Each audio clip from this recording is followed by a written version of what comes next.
going to tell you how you can change the passcode of your iPhone. First of all, open Settings. Now scroll down and click on Touch ID and Passcode. Now enter your current passcode. Now scroll down. Now you can see a Change Passcode option here. Click on it. Now click your old passcode again.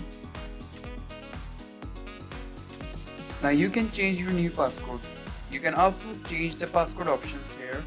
You can choose alphanumeric code, numeric code and 4-digit numeric code. I would prefer a 4-digit numeric code. Now enter your new passcode.